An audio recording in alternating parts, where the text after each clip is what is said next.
minumane banyu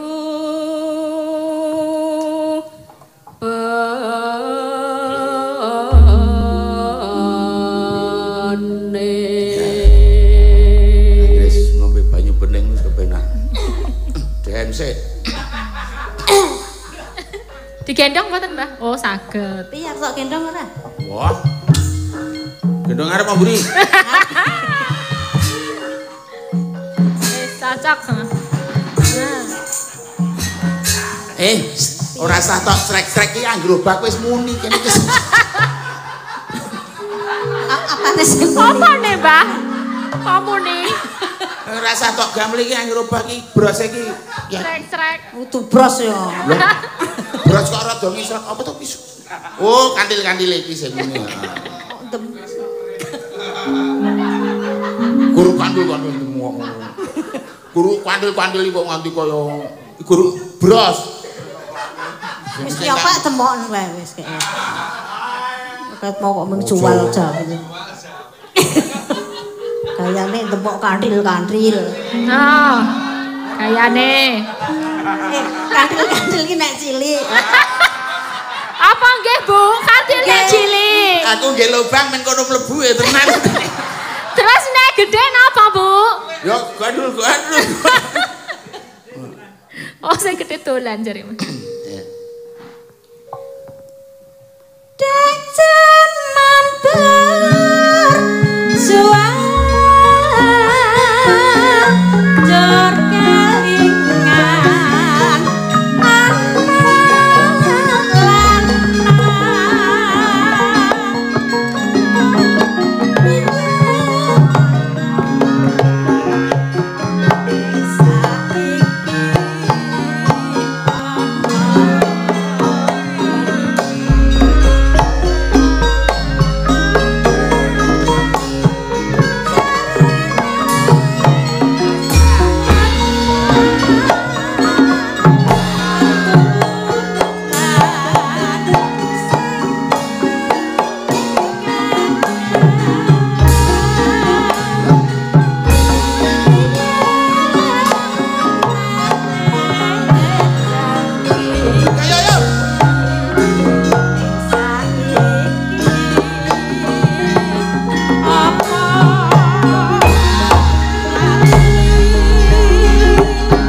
Kecipratan nggon bathuk. Asen to niku. Asen kopi. Asen apa lekak? Kok kowe iso ngrasake asin barang apa? Keringet ya mesti asin. Aku ya sok ngrasake asin. Oh ya syukur. Ora malah lunga to. Aku wis ngerti nek kowe arep muni ngono kuwi dong aku mulane wis tak kiringi rono men muni ya ngono ya. Am mlebu tenan bleng Karang Prasiwi ya aku. Apa sing mlebu? Sah nekat ya padake. Sarene tondok Cahyu. Iya, oke. Waduh, yo aja ngidak. Ngono wae dadak ngidak barang. Sentimen yo sentimen. Kok gegermu kepras to? Oh, keringet, Pak. Wis sesuk iki nggih ndonga ember. Dadi kringete iki babah nang ember ngono. Geger kok didemok piok-piok ora ya. Tuju keringet. Lah apa? Kok gatel kabeh to tanganku bar demok. Kadas kudes padake apa piye? Ora. Ana mung brontok ngono kok. Sakara bisa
ngrungokke omonganmu sengak lho, Mang. Piye to? Pas aku ngene jlen-jlen wong sing kari dhewe kok meleset, anggapmu kepiye? Lusut tenan. Lusut ora meleset. Oh. Lah aku ya krasa nek lusut. Ya aku tetep tekon to ya, Pak. Ayo tekon ya tak wangsuli. Ora bener kok. Heh? Wis parjol jenes. Jenenge parjol. Tukang jeres. Kae nek sedina ora ngomong ngono kowe budhuke tukul ngendi. Wong kelas lile ya wis ra iso. Heh? Wis ra iso kan. Oh, berarti wis tau mbukteke kowe. Wah, parah iku konangan. Syukur. Syukur bisa.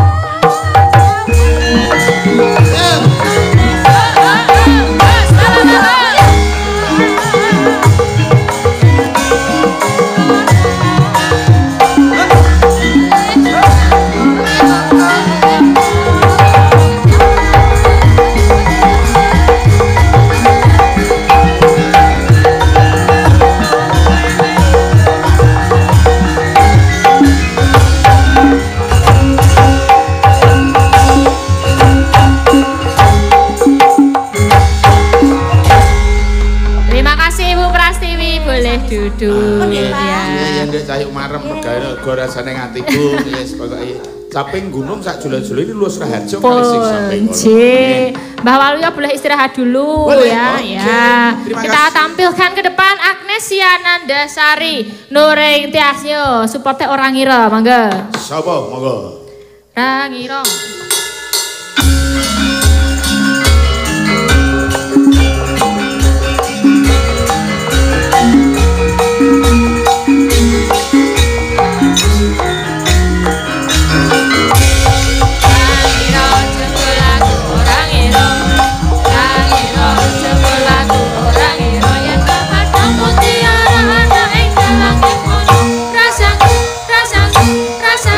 Solo Mbak Agnes.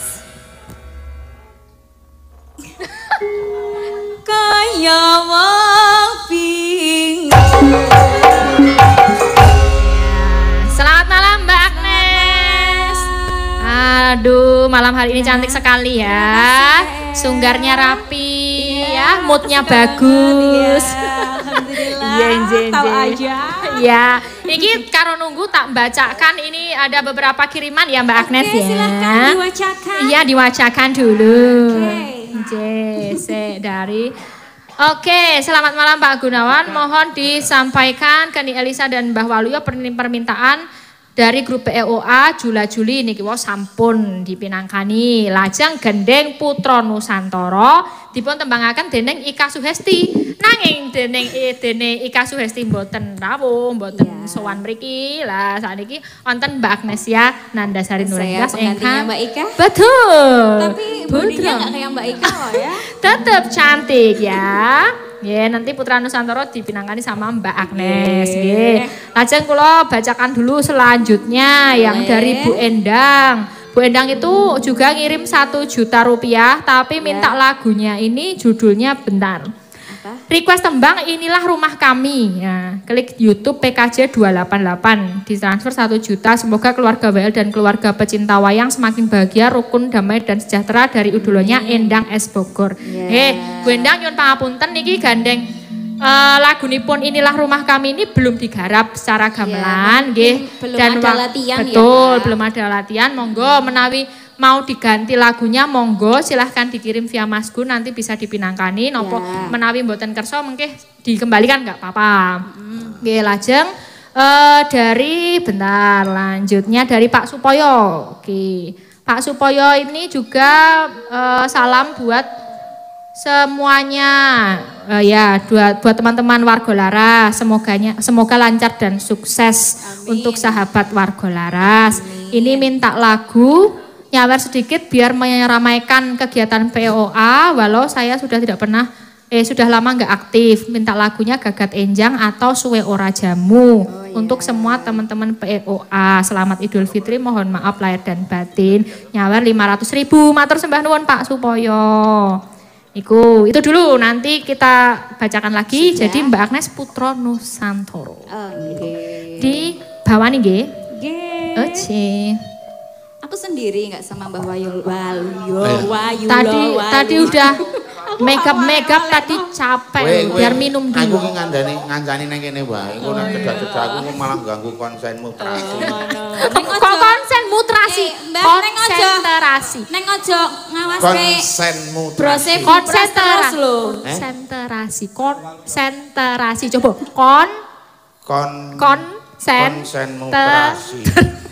Konsentrasi Wen trasine tak doleh mburi nang arep ambon-ambone Jaya kok. Ning aja ngwasi brose bupras terus ning kono kok ketoke ndelengne bupras. Lagi nempel iki, lagi perangkonan ro bupras. Ora apa-apa iki rembuke wong tua-tua kowe meneng wae. Oh iya. Kowe sing penting ngerti. Aku terus reti-reti dicekel ngono. Wah, ora sok ngono kuwi. Wong tua, aku ki wis menep nek ora tekne kejelukan sendok.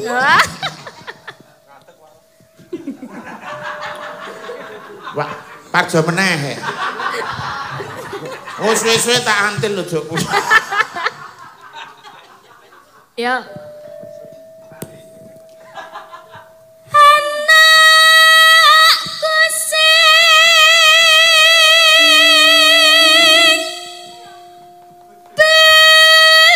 bagus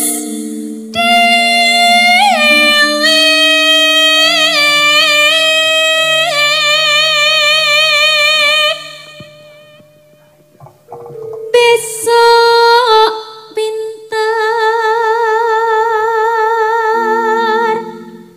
sekolah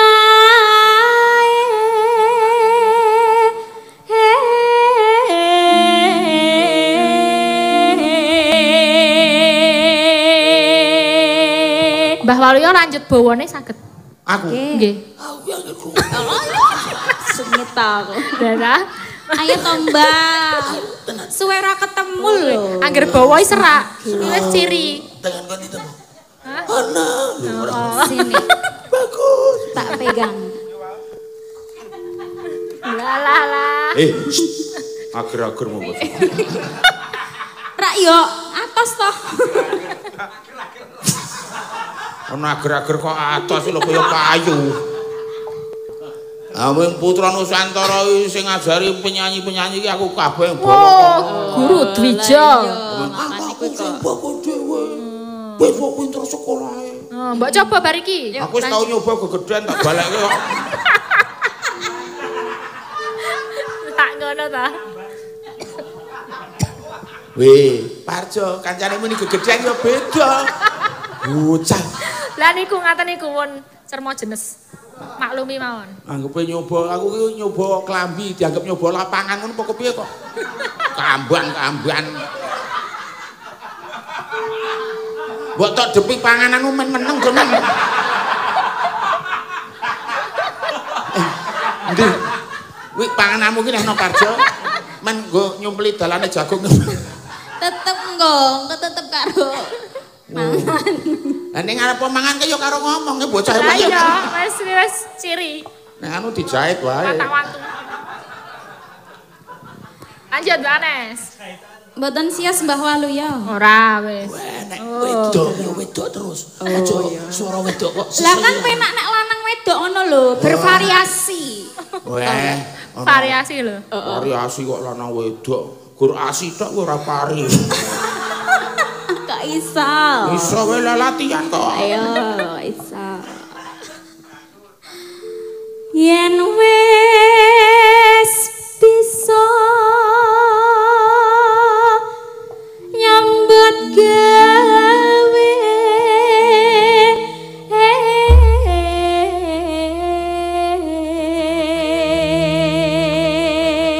Kudu. Lah genah iso kok Mbah Waluyo lho. Gur kudu kuwi tok.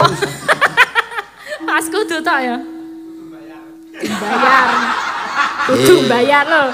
Mister Parjo to. Sida entuk. Ya ngono kuwi. Fans semua Mbah niku. Hah? Fans Mbah Waluyo niku. Sing anu aneng setrum nganggur ora pilih. Sida oleh nggon jenes yo. Ah iya. kudu mlaku sak mestine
sekali aja ya Mbak Agnes, masih banyak ya pamundutan selanjutnya.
Mbak Agnes boleh duduk kembali.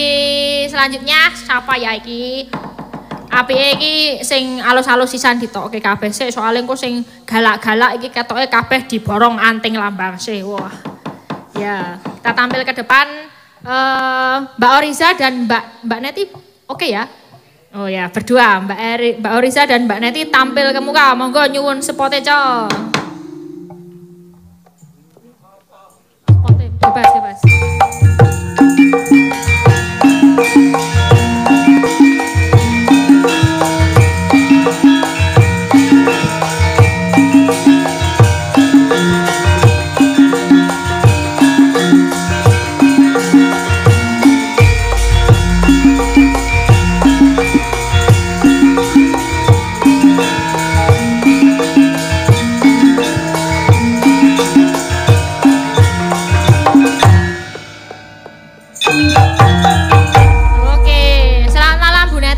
Oriza. Oke, nggih sakniki Mbak Oriza kalian Bu Neti minangkani pamundutanipun Pak Supoyo. Nah, pilihane niku suwe ora jamu napa gagat enjang. Monggo dirembak berdua. Hah? Suwe ora jamu. Oh, nggih, suwe ora jamu berdua. Boleh. Nggih, kula kalih membacakan dulu nggih.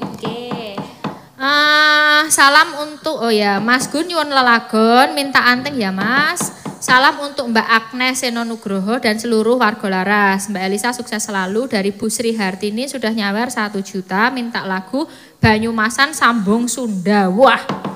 Oke.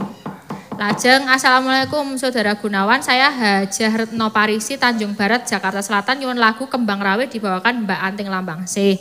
Sudah transfer 500.000 matur sembah nuwun.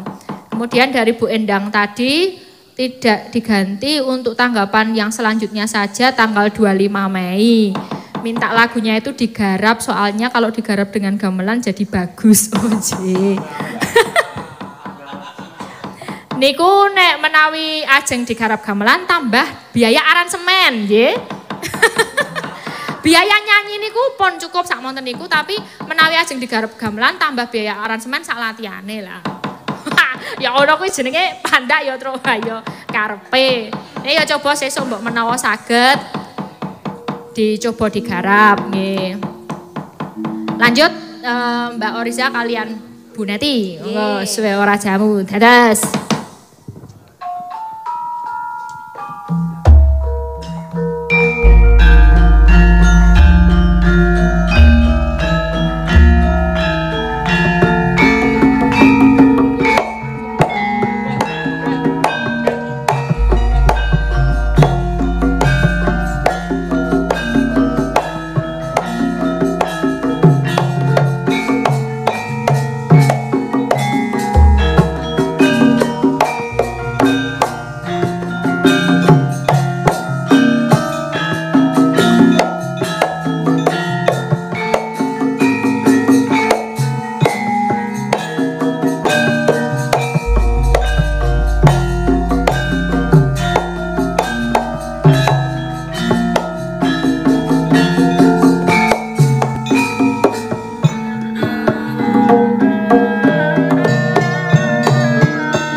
Mbak Oriza.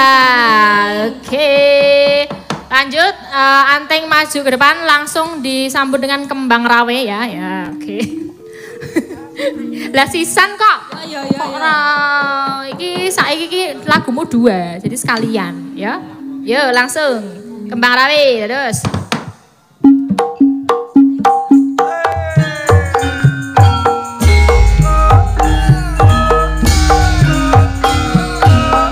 Leng aja.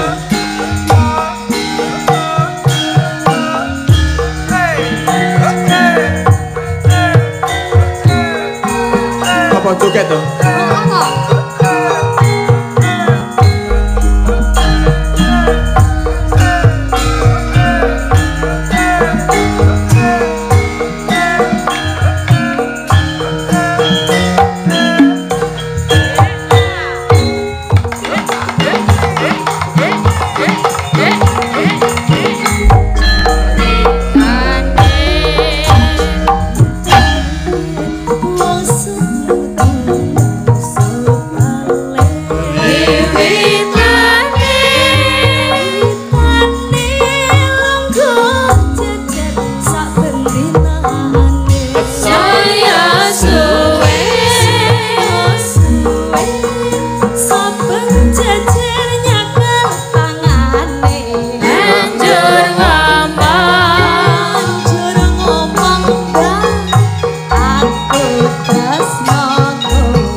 ngloyori. Nganti ngloyori. Lho iki saking semangat lho sing nanggap POA lho keren banget Lah Mbak iya. Saja.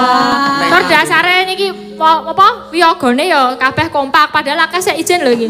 Nganti diganteni lho Mas Gadang melu nabul. Wah, terima kasih. Terima kasih Mas Gading, Mas Gadang. Luar biasa. Wah, iki langsung wae Ting, soalnya waktune cepet banget iki. Oke. Aku lakone sih sak jam meneh to. Siap. Mongko iki wis jam 22.20.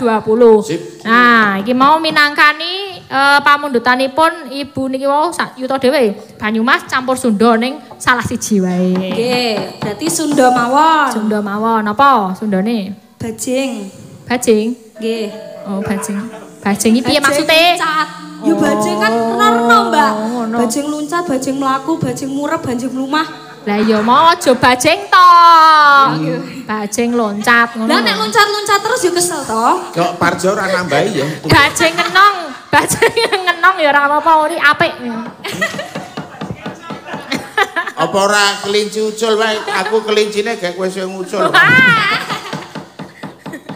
Kanggo bawa ben nggo ambekan ya capek barang ya iki mau ya wis apa jingkrak-jingkrak. Yo.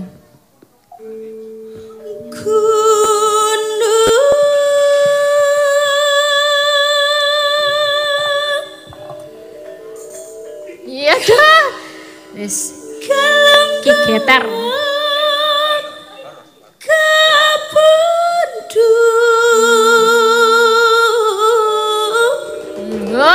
Jan, gendar wis kaya kibot. Elok ki geter pramuji widodo.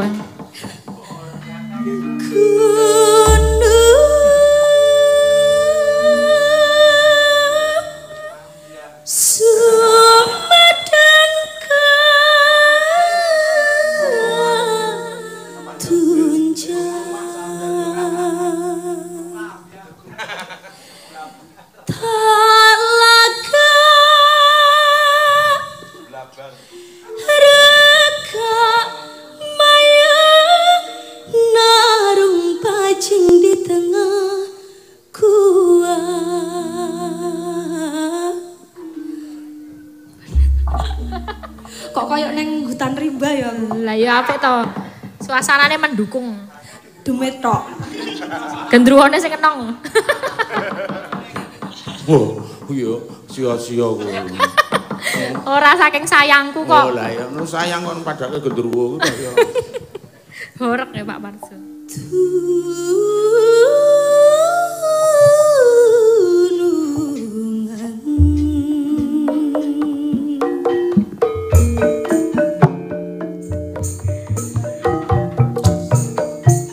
Terus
Jan, asal tampil Terwampil.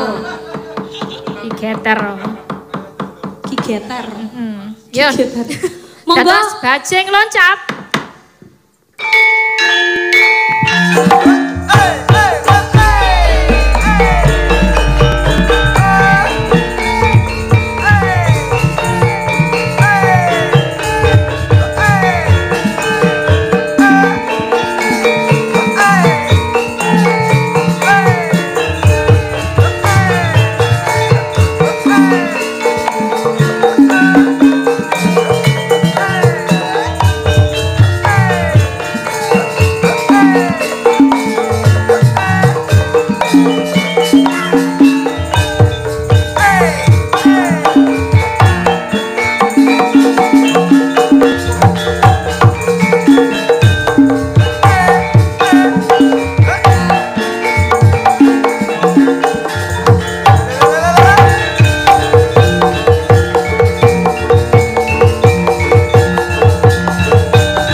Terima kasih Mbak Anting Lambangsih. Nggih. Mbah Waluyo kula kinten cekap semanten matur sembah nuwun sampun disangkuyo nggih Mbah Waluyo nggih. Ngerti ya medun mau-mau. Ya ampun ngaten no. Oke, nggih. Siap. Menawi kathah lepat nyuwun pangapunten. Nggih tasih halang belajaran Mbah Waluyo. Aku yo dagel belajaran. Nggih, monggo. Nggih, matur sembah nuwun.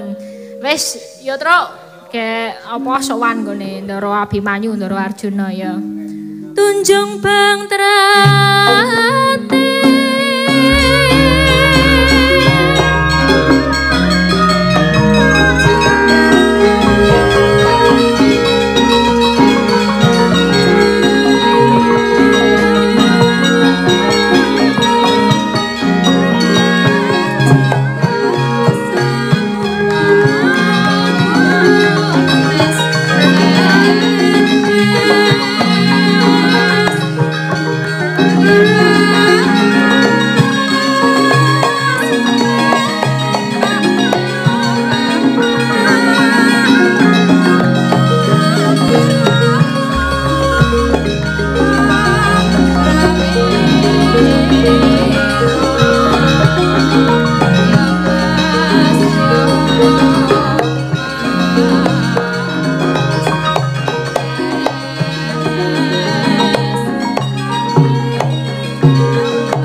Indriya mangu-mangungka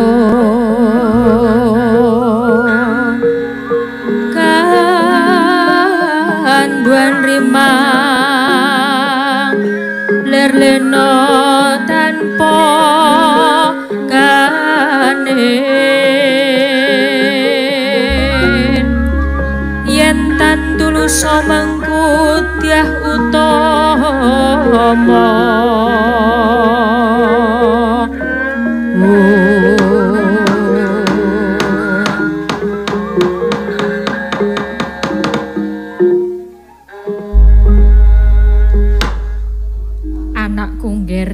Kulup Abimanyu tempu ing dina dauping penganten nggonmu bakal daup karo Siti Sendari wis bakal tumampak mung kari nunggu dawuh pangandikane Koko Prabu Ndwarawati mula kowe kudu wis samapta lair batinmu ya ngger merga iki pancen wis tak rembug nggonku bakal bebesanan karo pepundhenmu ya Koko Prabu Sri Bathara Kresna kulup katresnan kang suci iku uruping jiwa ingkang luhur ingkang kudu dituku nganggo pengorbanan mula yen to nganti kowe mbayar pitukoning katresnan ingkang gedhe ora kena selak tetep ana uripmu bisa ngayomi keluarga kula inggih ngestokaken dawuh Kanjeng Rama iya ngger sumeneo sawetara pun Rama bakal ndangu Petruk inggih Kanjeng Rama Kakang Semar nalika semono aku utusan marang Petruk inggih niki Petruk pun sowan malih monggo awon saya lepat kula aturi nimbali den iya Kakang Petruk Nalika semono aku utusan marang kowe supaya sowaning Dwarawati. Nak yenake kapan tempuking dina dauping Abimanyu lan Siti Sendari. Tumuli matura Petro. Inggih, kepareng matur. Wonten lepatipun nyuwun pangapunten. Iya ora dadi ngopo Petro? Ndara, kula sampun sowan wonten ngersanipun ingkang Raka sinuwun Dwarawati supados nak yenaken nyuwun pirsa benjang kapan anggenipun daup Ndara Abimanyu. Nanging jebul ing Siti inggih ugi sampun lenggah sinuwun Mandura ingkang suraosipun ugi badhe nglamar Gusti Ayu Siti Sundari badhe kadhaupaken kalian Ndara Lesmana Mandrakumara. Wekasan kula lajeng diyadiniya rembag kalian sinuwun Prabu Baladewa. Lajeng sinuwun Kresna paring dawuh yen dereng saged paring katerangan ingkang gumathok krana temanten putri gadah pepanggil utawi bebono. Sinten ingkang saged mujuti bebono menika ingkang badhe kasembadan daup kalian Gusti Ayu Siti Sendari. Banjur apa ingkang dadi bebanane? Bebananipun temanten kakung kedah saged ngaturaken patah sak kembaran wanita kembar saking pradesan menika Ndara.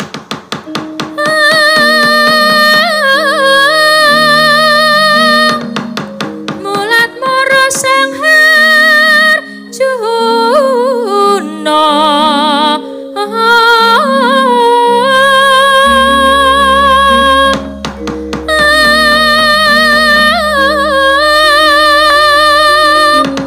esmunyo kamanungsanira kasrepan ring tingkahing mungsa niren padha kadang ayo toya wangwane hanya wang anak ing yayah miyang ibu.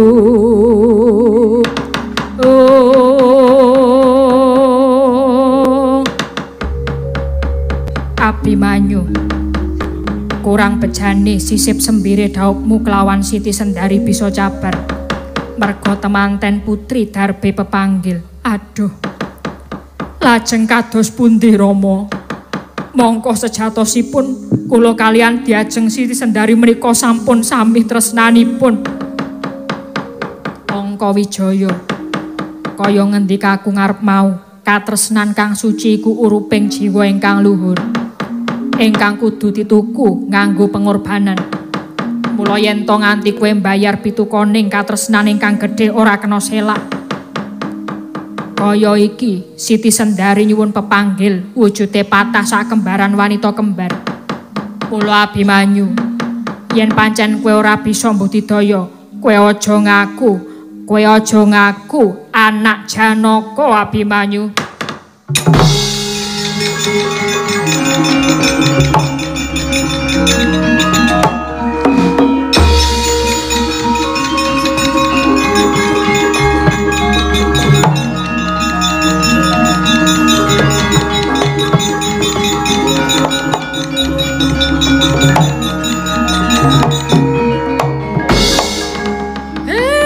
Ndara Janaka ndika niku pripun to? Kok mboten netepi tembung anak polah bapa pradah? Sampeyan sing dadi wong tuane kudune temanten putri njaluk bebono niku sampeyan sing budidaya goleke. Merga niku sing diinggih pasok tukon. Wis ben. Anak Arjuna ora ana ingkang sumendhe marang wong tuwa. Kudu iso mentas karepe dhewe. Anak Arjuna ora ana ingkang ugungan munggah umpaan. Mula Abimanyu pancen tak seblak dimen tangkar tumangkar pamikire, dimen prihatin. Mula yen pancen Kakang Semar ora tega awat-awatono Abimanyu. Nggih, tak tutne Den. Ndara Abimanyu mang mandhek Den.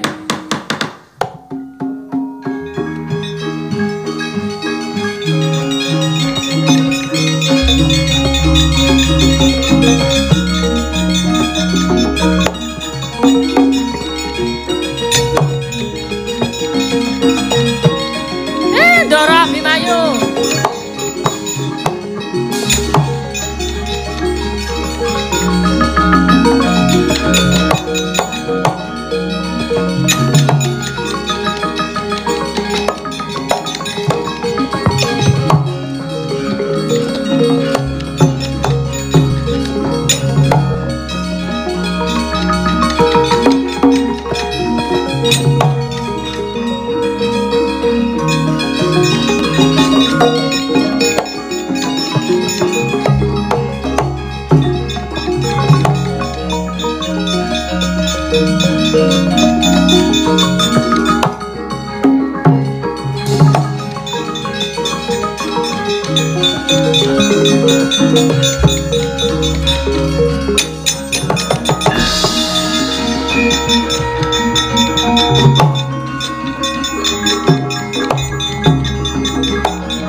Kula kapejah ana kemawon Kang Mas. Ana apa Dimas? Ngerti-ngerti kok tawang-tawang tangis. Anggen kula dhaup kalian diajeng Siti Sendari gagar wigar Kakang Mas. Loh, kok bisa? Mongko rembug wis gumathok. Nyatanipun Siti Sendari nggadahi pepanggil. Kula kedah saged mujuti patah sakembaran wanita kembar saking pradesan. Piye Kiai Semar? Ndara Gatotkaca. Niku wau pancen Ndara Janaka semune duka kalih kengrayi Ndara Abimanyu. Bab bebananing penganten Ndara Abimanyu kedah mbudidaya piyambak. Lah niki malah prayogane Ndara Abimanyu niki mang biyantu, Den. Yen ngono, Dimas Abimanyu, aja sumelang pun Kakang ingkang sumedya mbiyantu. Wis, ayo. Tak kanthi bebarengan karo pun Kakang jajah desa Milangkori, jalak paningal, golek patah sak kembaran.